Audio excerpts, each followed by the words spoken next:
Hello and welcome everybody. Today I am going to show you how to create a hoplink in Clickbank. When you log in your account, you will be automatically located in your dashboard. In order to create the hoplink, we need to find the offer that we want to promote. So we need to press on Affiliate Marketplace. Here you can see every offer.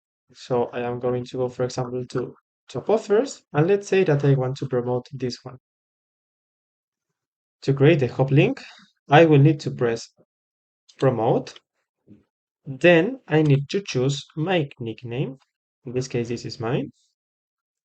And then you need to scroll down a bit until you find link type. In this case, we want the hop link. We select it and we press create hop link. This will automatically create a hop link that you can copy and you can use wherever you need. Thank you very much for watching.